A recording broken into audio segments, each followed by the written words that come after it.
네, 안녕하십니까. 네, 부동산 공부 열심히 하고 계신가요?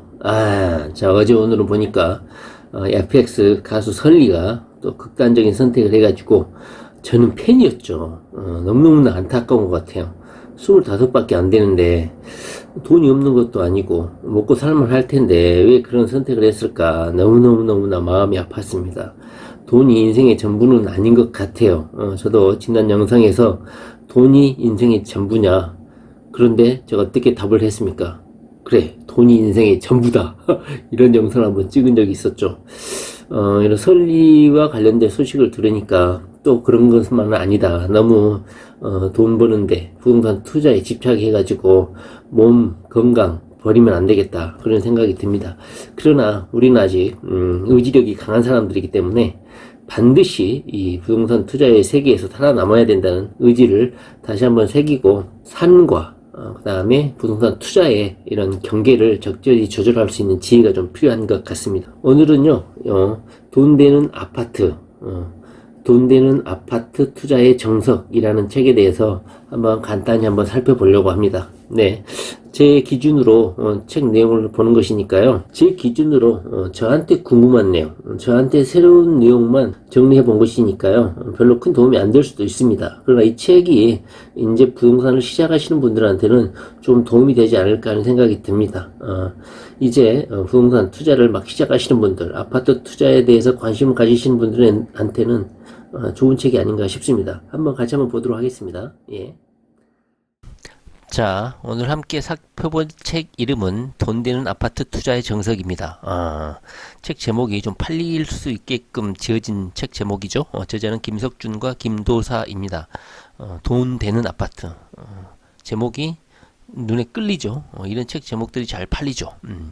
이미 한번 아파트를 사보신 분들한테는 별로 새로운 내용은 없지만 한 채 정도 산 경험이 있으신 분들한테는 아마 시행착오를 겪으신 분들이 종종 있을 겁니다.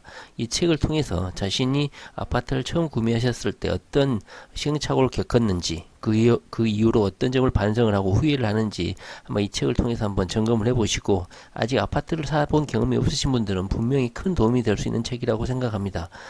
속독을 하지 마시고 천천히 읽으시면 큰 도움이 될 거라고 생각합니다. 한 5분간만 짧게 제 기준으로 저야 뭐 사봤으니까 이 내용 자체가 좀 시시한 측면도 없지 않아 있죠. 그래도 한번 아파트를 구매한 경험이 좀 인터벌이 있다 보면 까먹게 되죠. 그래서 한번 점검하는 기회, 복습하는 기회로 한번 정리를 해봤습니다. 제 기준으로 그냥 내용을 정리했으니까 도움이 안 될 수도 있습니다. 예.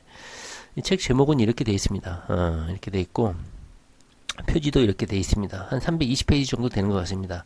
저자는 이 책을 전체로 집필한 사람은 김석준으로 보이고 약 30대 정도로 보입니다. 책 표지에 저자의 사진 얼굴이 올라와 있는데 되게 좀 젊어 보이시네요. 그리고 공저자로 되어 있는 김도사라고 되어 있는데 이분은 뭐 책 쓰기 코칭 협회라 그래가지고 여기 모임에서 많은 분들이 부동산 책을 좀 펴고 계시는 것 같아요. 여기서 나온 책들을 보면 내용이 고만고만 비슷비슷하죠. 그리고 이 김도사란 분이 책을 200권 정도 폈다고 책 표지에 보면 항상 써 있는데 일단 개인적으로 직핸드가 별로 신뢰하지 않는 사람이죠. 200권 이상 책을 썼다고 하는데 도서관에서 한번 우연히 읽은 적이 있는데 뭐 책이 얇은 것도 있고 두꺼운 것도 있고 남의 공저자 형식으로 된 것도 있고 이번처럼 김석준, 김도사 이렇게 제가 보기에는 책 내용 전반을 읽어보면 김석준 저자가 쓴 것 같아요. 그런데 김도사라는 이름이 왜 들어있는지는 모르겠습니다. 이걸 또 해가지고 책 한 권 늘려가는 게 아닌가 하는 좀 그런 의심이 좀 들더라고요. 근데 김도사란 분의 책을 보면 내용이 그 내용이야. 그래서 유독 책을 많이 쓴 것을 자부심으로 느끼시는데 독자들의 책의 양이 아닌 책의 질을 따질 수 있다는 것을 한번 고민을 좀 해봤으면 좋겠습니다. 물론 성공한 분이라고 하시니까 존경할 수는 있는데 그냥 겉으로만 존경한다 그러고 속으로는 약간 좀 신뢰성이 좀 떨어지는 책 내용을 보면 약간 좀 떨어지는 느낌이 좀 듭니다. 대중들이 자신의 책을 어떻게 평가하는지 좀 생각을 좀 해봤으면 좋겠습니다. 책 권수가 많다고 해서 좋은 책은 아니고 책 한 권이라도 제대로 된 책을 정성스럽게 썼으면 좋겠다 그런 생각을 도서관에서 한 서너 권 보면서 그런 느낌을 좀 가졌습니다. 저는 김도사 책을 안 사고 싶습니다. 오히려 글이라는 것은 진중성을 가지고 소장하고 싶은 책을 써야 되지 않을까 하는 생각이 듭니다. 책 권수를 200권 썼다고 해서 꼭 글쎄요, 모르겠습니다. 그러나 실제로 이분이 뭐 부의 추월 차선을 흉내낸 것인지는 모르겠는데 람보르기니를 타고 있다 이렇게 뭐 영상도 올리시고 뭐 책 펼 때마다 이렇게 자기 양력에 쓰고 있는 것은 또 사실이니까 돈이 있으니까 그 차를 타겠죠. 그래서 존경하죠. 제 입장에서는 부자들 존경하니까 책의 내용이 어떻든 간에 존경합니다. 제 기준으로는 이 책에서 필요한 문장만 한번 스킵을 좀 해보려고 합니다. 이제 막 입문하는 부동산 초보 어린이라든가 아파트 투자를 시작해 보실 분들한테는 분명 도움이 될 거라고 생각합니다. 중간중간에 공식처럼 부동산 책에서 차용하고 있는 명언 집어넣기 공식도 이 책에 들어 있습니다. 워낙 유명한 명언들이라 한번 저도 정리를 좀 해봤습니다. 목차에 맞춰가지고 필요한 내용들을 정리를 해봤어요. 쭉 한번 보세요. 돈이 없어서 집을 못 사는 것이 아니다. 우리는 2년마다 이사를 가는 것인데 스트레스를 많이 받죠. 그리고 돈을 모아야 집을 살 수 있다고 생각했다. 그러나 돈이 없어도 이런 한국주택금융공사라든가 디딤돌 대출을 이용하면 70%까지 대출을 해주니까 아무리 대출이 어렵더라고 하더라도 30%의 돈만 있으면 그런 보증금이라든가 종잣돈만 있으면 아파트를 살 수 있다. 그리고 책을 써야 성공하듯 집을 사야 돈을 모은다 이런 주장을 하고 계시죠. 이 김도사라는 분이 계속 주장하는 게 성공해야 책을 쓰는 게 아니라 책을 써야 성공한다 이런 주장을 계속 반복하고 계시죠. 집을 못 사는 이유는 마인드 때문이다.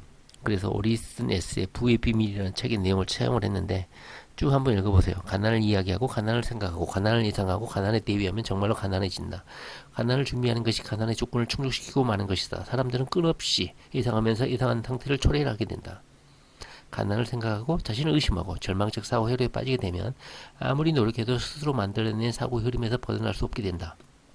이 말은 결국은 사고의 전환을 해라 이런 뜻이겠죠. 일리가 있는 말 아닙니까? 가난을 생각하면 가난하게 되고 부자가 될 것을 생각하면 부자가 된다는 것이죠. 나 부동산 공부를 하지 않고 집을 살 수 없다. 지식에 대한 투자는 최고의 수익으로 보답한다. 벤자민 프랭클린. 열심히 지식을 쌓는 게 투자라는 뜻이겠죠. 피아노 배우듯이 부동산도 공부를 해야 된다. 차근차근 하라 이 뜻이죠. 통계청 자료에 의하면 인구 감소는 2030년부터 가구 수 증가는 1인 가구, 2인 가구가 2040년에 정점이 된다고 합니다. 다시 말하면 인구 감소는 2030년부터 이루어지고 가구 수는 오히려 계속 증가한다. 그래서 집이 많이 필요하다. 2040년 1인 가구, 2인 가구 비중은 70% 정도 된다고 예상이 된다고 합니다. 통계청에 의하면 자, 그 다음에 대출이자는 아깝고 월세는 괜찮고 가계부채 사상 최고치 경신뉴스가 있으면 가계부채의 대부분은 빌딩이나 상가 건물을 가지고 있는 개인의 채무까지 합산한 평균의 함정이죠. 개인 빌라 주택 소유자들의 부채는 실제 낮다고 합니다. 자금을 크게 굴리는 사람들 것까지 합산해서 평균되니까 가계부채가 과장되어 있다 이런 뜻이죠. 가계부채가 높은데 은행이 대출을 해줄까? 은행은 개인의 대출 상환 능력을 고려해서 대출을 해줍니다. 오히려 가계부채가 사상 최고치가 되었다면 오히려 빌딩 부자들이 늘어났다 이렇게 해석하는 것이 맞을 것 같아요. 대규모로 빌리니까 우리는 딱 그 아파트 하나만 담보로 대출하니까 그마저도 졸라 깐깐하게 해주죠. 그래서 가계 대출이 많이 늘어났다 이런 뉴스에 너무 겁먹지 마시라. 부동산 공부를 통해서 자신만의 기준을 만들어야 되고 부동산 매입 시 명확한 기준이 있으면 집을 살 때 이 가격에 사면 반드시 돈 번다는 확신이 생기는데 만약 자신만의 부동산 투자 기준이 없으면 내가 이 집을 사는 것이 맞는지 아닌지 고민하다가 잘못된 선택을 하게 됩니다. 그래서 부동산 공부를 해야 된다. 내 집 마련의 시작은 생각의 전환부터 이루어지는데 그 예로 들고 있는 게 애플이더라고. 애플이 저는 쓰지 않고 갤럭시를 쓰니까 잘 몰랐는데 애플은 많은 기능을 빼버리고 오히려 심플한 기능을 넣었다고 합니다. 그러니까 내 집 마련하는 시작도 생각을 좀 단순하게 해야 된다. 생각을 기존의 복잡한 생각에서 단순하게 생각해라 이런 뜻인 것 같아요. 더 이상 전세살이에 만족하지 말고 제한테 도움이 안 되는 내용 다 뺐습니다. 그 다음에 돈 되는 아파트는 따로 있다. 부동산은 첫째도 있지, 둘째도 있지, 셋째도 있지다. 도널드 트럼프가 말했네요. 미국 대통령이. 협상의 기술부터 해서 도널드 트럼프가 부동산으로 돈 버신 대통령이죠. 저는 이 책에서 유일하게 도움되는 문장이라고 생각합니다. 많은 분들이 입지 타령하죠. 무슨 뭐 빠숑인가 그분도 계속 입지 타령하는데 결국은 도널드 트럼프가 했던 말이네요. 나는 그분이 발견한 말인 줄 알았는데 부동산은 첫째도 입지, 둘째도 입지 뭐 이런 뜻이죠. 나홀로 아파트는 가격이 잘 안 오르고 시간이 지나면 결국은 나홀로 아파트가 새 아파트라 하더라도 결국은 새 아파트가 아니게 되기 때문에 남는 것은 입지뿐이다 이런 내용입니다. 자, 그 다음에 아파트 구입 전 따져봐야 할 것들은 아내랑 집을 보러 간다. 그 그다음에 집이 작으면 행복하지 않다 이런 뜻인데 개인적으로는 뭐 소형 아파트 이렇게 투자 개념으로 생각하는데 부인들은 또 남의 이목도 있고 하니까 집이 꼭 작다고 해서 좋은 건 아니다 뭐 이런 식으로 말을 하고 있는 것 같아요. 저는 그것을 공감을 합니다. 과연 호재가 많은 지역이 좋은 지역인가? 이거는 뭐 이제 꼭 호재가 바로 이루어지는 게 아니고 장기간 호흡을 할 수가 있으니까 투자 시기를 조절해야 된다 이런 내용입니다. 서울 동부간선도로가 저도 한번 영상을 올린 적이 있었죠. 서울 동부간선도로 지화하는 10년째 진행 중이고 2026년에 개통을 합니다. 공사 기간은 5년으로 잡혀 있습니다. 빌라가 아닌 아파트를 사야 하는 이유는 아파트는 관리가 잘 되고 그 다음에 신경 쓸 게 적다. 그리고 빌라는 책임지는 사람이 없죠. 근데 아파트는 관리사무소에서 주체적으로 관리를 해준다. 이거죠. 층과 향이 아파트 가격을 결정한다. 동향, 서향, 남향 다 좋은데 북향은 피해라. 로얄동을 비싸게 사면 의미가 없고 로얄층을 싸게 사야지만이 의미가 있다. 그것이 투자의 의미죠. 저 같은 경우도 그냥 투자하는데 입지만 좋으면 그냥 로얄동 따지지 않고 샀었는데 앞으로는 로얄동을 중심으로 좀 싸게 사는 전략으로 좀 잊지 말고 좀 마음을 먹어야겠어요. 저 같은 경우는 동 이런 거 안 따지거든요. 입지만 좋으면 그냥 사는 스타일이라. 전세 가격을 보면 살기 좋은 아파트가 보인다. 매매가가 같으면 전세가가 높은 곳에 투자를 해야 되고 전세가는 현재 가치를 반영하고 매매가는 미래 가치를 반영합니다. 이걸 모르시는 분들이 많을 겁니다. 그런데 이것을 알게 되면 투자에 많은 도움이 되는 것 같아요. 전세가가 높을 경우는 현장에 가서 확인해 보면 실제로 전세가가 높은 아파트는 대부분 살기 좋은 지역이라는 것을 알 수가 있어요. 매매가가 같은데 전세가가 높은 곳은 이유가 있으며 매매가 상승 여력도 크다. 반대로 전세가가 같은데 매매가가 낮으면 잠재적 가치가 있는 거니까 이런 아파트를 사는 것도 도움이 된다.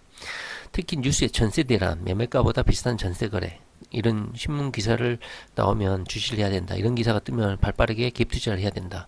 전세 대란이면 수요자들이 많다는 뜻이죠. 그리고 전세 가격이 올라간다는 뜻이죠. 그러면 실제 매매가하고 전세가의 갭이 줄어드니까 갭 투자하는데 좋은 시기다. 이런 신문 기사의 이면에는 실수요가 풍부하다는 뜻이고 두려움에 사람들이 부동산 가격이 하락할까봐 직구매를 미루고 있고 임차 시장에 머무르기 때문에 전세 수요가 폭등을 하고 이때가 갭 투자의 최대의 시기다 이런 뜻입니다. 새 아파트가 아니라 전폐가된 아파트를 찾아야 합니다. 모델하우스는 실제 아파트 현장에 짓지 않고 입지가 좋은 곳에 지어 입지를 눈속임합니다. 그러니까 모델하우스는 입지 좋은 곳에 짓고 실제 현장은 아주 안 좋은 곳에 이렇게 눈속임을 할 수 있다는 것이니까 주의를 해야 된다. 실제 인프라가 그 모델하우스에 있는 것으로 착각할 수 있게 한다. 그래서 모델하우스 옆에 초등학교가 있으면 실제로 그 아파트가 모델하우스가 있는 지역인 초등학교 옆에 아파트 단지를 짓는다고 초짜들은 오해할 수 있다. 이거 합니다. 모델하우스를 왜 가는지 개인적으로는 이해가 좀 안 됩니다. 모델하우스가 좋다고 해서 사고 모델하우스가 안 좋다고 해서 안 사는 것도 아닐 건데 말이죠. 좋은 입지에 저평가된 아파트를 찾아 내부 수리를 하는 게 차라리 좋다. 이겁니다. 그 다음에 좋은 입지가 좋은 곳은 버티기만 해도 돈이 됩니다. 어리석음에 동참하지 말고 오히려 그것을 이용해 이익을 내라. 워런 버핏. 팔 때는 투자 가치가 낮은 것부터 팔아라. 그렇죠. 3장 최단기간에 종잣돈 만드는 8가지 기술. 최고의 재테크는 결혼이다. 저는 반대입니다. 사기 전에 꼭 3번 물어봐라. 네, 알겠습니다. 카페라떼 효과라고 있나봐요. 그 용어가 있어서 설명을 해놨는데요. 푼돈 모아 목돈을 만들 수 있다. 쉽게 말을 하면 월 100만원씩 현재 이율로 적응을 하면 1년에 13만원인데 우리가 이 13만원을 단 하루에 쓸 수가 있죠. 하루에 13만원 쓰는 것은 아무 생각 없이 쓰는데 1년 동안 100만원씩 저금하려면 엄청난 인내를 하게 되죠. 다시 말하면 푼돈도 아껴라 이런 뜻이죠. 그 다음에 나쁜 대출은 무조건 갚아라. 대출 종류에는 자동차 할부나 카드 할부처럼 소비적인 대출이 있고 그 다음에 중간적인 대출, 생산적인 대출이 있는데 우리가 하고 있는 투자 대출은 바로 생산적 대출이겠죠. 이자 또는 할부 수수료가 높은 것부터 갚아야 되겠죠. 당연한 것이고 여기 이 내용 중에서 뭐 책 내용 중에 통장 4개로 종잣돈을 만들어라 이런 내용이 있는데요. 저는 이런 글 쓰는 사람들은 진짜로 자신이 통장 4개를 만드는지 의심스럽습니다. 정말 바보 같은 행동이죠. 바로 그래 지워버렸습니다. 이렇게 이런 식으로 해가지고는 돈 못 벌고 돈 투자 못 하죠. 짠돌이 법칙 하는데요. 짠돌이를 해가지고는 투자 못 합니다. 네, 부동산 경제 공부는 꼭 하라. EBS 자본주의를 꼭 봐라. KBS 돈의 힘 프로를 봐라. 뭐 이것이죠. 저도 이건 추천합니다. 상당히 도움이 됩니다. 자본주의를 이해하는데. 부부간의 급여는 반드시 공개하라. 저는 반대합니다. 종잣돈을 왜 모으는지 생각해라. 이건 중요하죠. 종잣돈을 모아서 돈 나은 삶, 더 나은 미래를 꿈꾸라의 뜻이죠. 오랫동안 꿈을 그리는 사람은 마침내 그 꿈을 닮아간다. 니체. 특히 이 꿈을 꿀 때는 기간과 장소, 그다음에 자신의 목표 명확히 기재하는 것을 권해드립니다. 왜냐하면 명확하게 기재를 하지 않으면 목표가 추상적으로 흐를 가능성이 있거든요. 버는 것보다 적게 쓰는 법을 안다면 현자의 도를 가진 것과 같다. 벤자민 프랭클린. 4장 절대 손해보지 않는 아파트를 사는 8가지 방법. 공인중개사를 내 편으로 만들고, 그리고 공인중개사에게 나 자신이 매수자 중 수많은 매수자 중 한 명이 되는 취급을 받아서는 안 되고 다른 사람들과 다른 특별한 개인으로 인식이 되어야 하겠습니다. 주변에 약속이 있어서 지났다고 들렀다고 하면서 1개월 동안 지속적으로 방문해서 개인적인 관계를 형성하는 게 좋습니다. 인테리어가 잘 되어 있으면 시세로 살아도 잘 산 것이라고 할 수가 있죠. 임장 시 최소한 이것만 확인하자. 잠자는 동안에도 도저히 들어오는 방법을 찾아내지 못하면 당신은 죽을 때까지 일을 해야만 할 것이다. 오런 버핏. 제가 이 문장을 보고 많이 감동을 했죠. 이거 엄청 자주 들은 말이었는데 오런 버핏이 한 말이었군요. 로얄동과 로얄층은 반드시 확인해야 된다. 저는 이걸 알고 있으면서도 그냥 샀던 것 같아요. 초등학교의 경우 단지와 도를 건너는지를 체크해야 된다. 등굣길이 전용으로 있으면 더욱 좋다. 중고등학교는 상관이 없죠. 그 다음에 위험에 대비해 대출 상환 금액을 결정하라.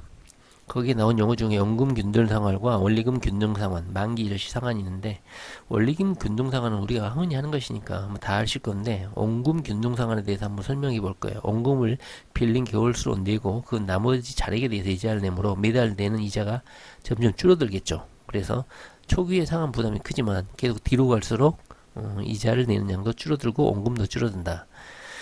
만기 일시 상환은 예전에 했었던 거죠. 30년 거치식, 이걸 말하는 것이죠. 소액을 단기간에 빌릴 대출에 용이하다. 그 다음에 아파트를 구입하는 방법 중에 핵심은 아파트를 지금 파는 이유를 알아내는 게 가장 중요하다고 합니다. 성공하려면 귀를 열고 입을 닫아라. 록펠러. 지금까지 제가 들은 명언 중에 제일 맞는 말인 것 같습니다. 말 많이 하지 말고 귀를 열고 들어라. 근데 어떤 말도 있냐면 귀를 닫아라. 쓸데없는 소리에 소음에 귀를 닫고 자신의 투자 원칙을 지켜라, 이런 말도 있죠. 매도자가 지금 왜 파는지 이유가 중요합니다. 왜 중요하냐면 매도자가 언제까지 팔아야 하는지 날짜가 정해져 있으면 매도자가 이런 날짜를 지켜야 되기 때문에 가격 조정이 원활할 수 있다, 이런 내용입니다. 자, 공인중개사 그리고 집주인과 대화를 하라. 부동산 거래는 이 시장이 정보의 불규정이 심한 영역이기 때문에 이걸 기억하고 매도인으로부터 공인중개사로부터 많은 정보를 얻을 수 있도록 집을 왜 파는지, 어디로 이사 가는지, 언제 이사 가는지, 언제까지 가는지, 이것을 아는 게 매우 중요하다. 이것은 가격 협상에 하는 데 있어서 우위를 점하기 위해서 그런 것입니다. 그 다음에 말 한마디로 1000만원 싸게 사는 방법. 세입자를 구하는 집주인이라면 약간 화려하게 옷을 입고 돈이 있을 것 같고 깐깐한 분위기를 만들어야 됩니다. 세입자보다 돈이 없어 보이면 원하는 조건으로 임차인을 구할 수 없다. 계약서 도장 찍기 전에 모두 협의해야 되고, 가난한 사람들과 중산층 사람들은 돈을 위해 일한다. 하지만 부자들은 돈이 자신을 위해 일하게 만든다. 많이 들어봤죠. 로버트 기요사키가 한 말이라고 합니다. 엘리베이터의 사소한 공고문도 놓치지 마라. 도로 쪽 창가 발코니 세시틀에 검은 가루들이 묻어있으면 도로 쪽에서 먼지가 많이 날아온다고 하니까 주거하는 데는 좋지 않겠죠. 그리고 관리비를 물어볼 때는 관리비 얼마 나와요? 이렇게 물어보지 말고 한 15만원 나오나요? 이렇게 물어봐라. 그리고 햇빛은 잘 들어오나요? 이렇게 물어보지 말고 햇빛이 2시까지는 들어오나요? 할게. 이렇게 기준점을 제시해 주는 게 답변을 들을 수 있는 확률이 높다. 관리비 얼마 나와요? 이렇게 물어보면 대답을 잘 안 해주겠죠? 5장 기억하라. 투자의 기본은 내 집 마련이다. 계속 내 집 마련을 강조를 하고 있어요. 이 책은. 돈 되는 집을 찾고 대신 싸게 사야 된다. 저는 이것에 공감을 합니다. 로얄동, 로얄층을 살 수는 있죠. 그런데 비싸죠. 그런데 그걸 싸게 사는 것이 투자의 기본이라는 것입니다. 투자에 성공하고 싶다면 부동산 공부를 꼭 하라. 다른 사람을 정복하는 것은 강한 자고 자기 자신을 정복하는 사람은 위대한 자다. 노자가 한 말이네요. 부동산 매매를 할 때는 그 물건이 마음에 들더라도 내서가면 안 됩니다. 가격 협상에 좀 실패할 확률이 크죠.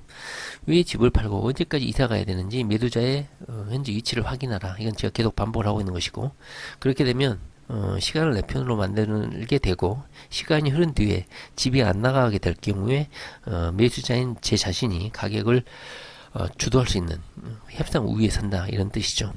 부동산 투자는 아파트 투자가 가장 쉽습니다. 전세 보증금 상승분으로 갭투자한 아파트를 월세로 전환하는 전략을 취할 것입니다. 제 목표입니다. 내 집 마련은 선택이 아니라 필수다. 왜냐? 노후 준비 때문에. 왜냐? 노후를 대비해서 자기 집이 없으면 정말 비참해지겠죠? 그 다음에 월세보다 대출이자 내는 게 더 낫다. 왜냐? 집을 사가지고 대출이자를 내게 되면 부동산 가격이 계속 오르기 때문에 아파트 상승분이 이자를 상쇄하고 남는다. 그러므로 손해보는 장사가 아니다. 이런 전략적 사고가 필요하다. 그리고 현재는 저금리 시대죠. 이제 부동산이 답이자 최고의 장애는 당신 안에 있는 두려움이다. 부이치 장애인 있죠. 오체 불만족인가요? 이 차액 저자인 것 같아요. 우리나라 부동산 시장 가격은 아직 높은 게 아니다고 합니다. 보통 부동산 책들에서 이런 내용을 많이 쓰죠. 우리나라 부동산 시장 가격은 아직 높은 게 아니다. 정부 한국은행이 금리 인하를 단행하면 무조건 부동산에 가서 사야 된다. 왜냐하면 금리를 인하를 하게 되면 돈이 풀리죠. 금리와 부동산 시장은 반비례한다. 돈은 수익이 낮은 곳에서 수익이 높은 곳으로 흘러가는 구조다. 첫 직장이 중요하다. 첫 집도 중요하다. 어제와 똑같이 살면서 다른 내일을 기대하는 것은 정신병 초기 증세다. 아인슈타인이 한 말입니다. 많이 들었죠. 저는 이걸 계속 책마다 자주 듣는데요. 볼 때마다 역시 아인슈타인 다운 명언이다 이렇게 생각합니다. 현재 자기 자신을 변화시키려고 자기 자신의 현재의 위치를 변화시키려면 자기 자신이 변해야겠죠. 똑같이 살면서 더 나은 삶을 바라는 것은 사치고 바보스러운 행동이라고 할 수 있을 것 같습니다. 경제가 성장하면 돈의 양은 늘어납니다. 그게 인플레이션이죠. 자본주의의 목표는 경제 성장이 목표입니다. 그래서 항상 통화량은 늘어나게 되죠. 나는 부동산 투자를 통해 경제의 모든 것을 배웠다. 이 부분에 신용창조라는 말이 있습니다. 인플레이션이 왜 일어나냐면 한국은행에서 찍어내는 돈은 통화량의 10% 정도에 불과하고 90%는 이 10%가 계속 자가 증식을 한다는 것이죠. 이 10%를 은행에서 예금과 대출을 반복하면서 계속 시중에는 돈이 늘어나게 됩니다. 이 내용은 EBS의 다큐프라임 자본주의를 보면 이해할 수가 있어요. 그러니까 한국은행에서는 전체 돈의 10%밖에 찍지 않는데 시중의 90%는 이 10%를 자가증식해서 은행이 대출을 하고 또 개인도 대출을 하고 이렇게 대출을 계속 함으로써 시중에는 돈이 계속 늘어나기 마련이다. 이런 뜻입니다. 네빌 고다드의 상상의 힘이란 책이 있다고 합니다. 그 책 내용 중에는 상상을 하면 현실이 된다. 이거죠. 그러므로 우리도 상상을 하면서 그것이 현실이 될 수 있도록 노력을 해야 될 것 같습니다. 어떤 상상을 해야 될까요? 바로 한강이 보이는 아파트에서 한강을 바라보면서 커피를 마시는 그 상상을 한번 해보면 좋겠습니다. 그러면 그 상상이 현실이 된다. 이런 것이죠. 자, 오늘 이 책은요, 아파트 투자를 하는 데 있어서는 전반적인 내용을 담고 있어서 아파트 투자에는 상당히 도움이 되는 책이라고 생각합니다. 일꾼이 되신 분들은 한번 사서 구매해 보시면 많은 도움이 될 것이라고 생각합니다. 자, 오늘은요, 아파트 투자 전반적인 내용에 대해서 한번 살펴봤습니다. 여기 나와 있는 명언들 다시 한번 살펴보시면 많은 정신적인 무장, 의지력을 다시 한번 세우는데 많은 도움이 될 거라고 생각합니다. 네, 부동산 공부 열심히 하시기 바랍니다. 네, 감사합니다.